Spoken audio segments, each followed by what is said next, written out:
Hello friends, আজ তোমাদের আলোচনা করা হবে সারা ভারতে মোট লোকসভা আসন সংখ্যা কত হয়। গোটা ভারতবর্ষে, আমাদের দেশ ভারতবর্ষে লোকসভার আসন সংখ্যা কত হয়, রাজ্যভিত্তিক লোকসভার আসন সংখ্যা সম্পর্কে প্রতিটা রাজ্যে কত থেকে কতজন পাঠানো হয়, সমস্ত বিষয়ে আজকের এই ভিডিওতে জানাবো। প্রথম নম্বর বোঝানো হোক যে সারা ভারতে মোট লোকসভার আসন সংখ্যা হয় 545টি। এর মধ্যে ইলেকশন হয় 543টি আসনে ইলেকশন হয়ে থাকে। এরপর কথা হচ্ছে কোন রাজ্য থেকে কতটি পাঠাতে হয় সেই সম্বন্ধে জানাবো। এরপর তোমাদের এগুলো অনেক চাকরি বাকরির পরীক্ষায় এসে থাকে, চাকরি পরীক্ষায় এসে থাকে, সেজন্য গুরুত্বপূর্ণ সহকারে আজকের এই ভিডিওটি ভীষণ ইম্পর্ট্যান্ট হতে চলেছে। তার জন্যই আমার মত অনুসারে বলছে তোমাদের এই ভিডিওটি লাস্ট পর্যন্ত ওয়াচ করা অন্ততই প্রয়োজন। তাহলে তোমাদের রাজ্যভিত্তিক লোকসভার আসন সংখ্যা সম্পর্কে আর কোনোই অসুবিধা থাকবে না। যদি অসুবিধা থাকে তাহলে কমেন্ট করে জানাবে, সেই টপিকের উপর আবার আমি ভিডিও নিয়ে আসব।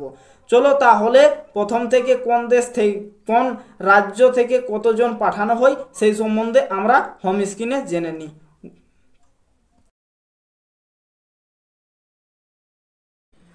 তাহলে চলো জানা যাক রাজ্যভিত্তিক লোকসভার আসন সংখ্যা কত।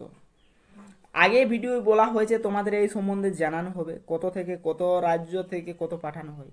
এরপর সারা ভারত থেকে মোট লোকসভার আসন সংখ্যা 545টি পাঠানো হয়। এই 545টির মধ্যে ইলেকশন হয় 543টি আসন। 543টির মধ্যে এরপর তোমাদের কথা হচ্ছে এই কোন রাজ্য থেকে কতজন পাঠানো হয় সেই সম্পর্কে আজকের এই ভিডিওতে তোমাদের তুলে ধরা হবে। প্রথম নম্বর জানানো হচ্ছে অন্ধ্রপ্রদেশ।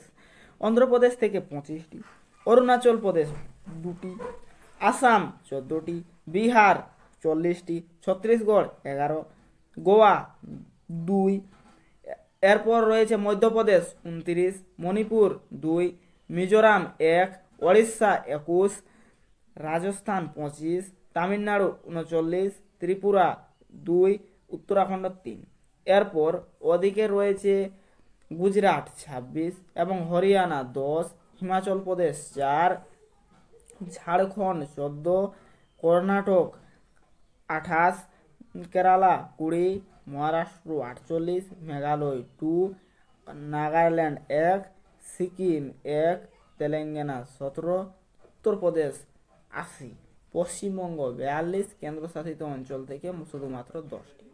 এরপর কথা হচ্ছে আজকের এই ভিডিওটি অনেক যখন এতদূর পর্যন্ত তোমরা দেখে এসেই গেছো, তখন তোমাদের কথা হচ্ছে যে আমি এই চ্যানেলের মাধ্যমে অনেকেই আগে আমাকে কমেন্ট করতো যে আপনার চ্যানেলে বড় ভিডিও কোনো আসছে না, লেটেস্ট আপডেট কোনো ভিডিও আসছে না।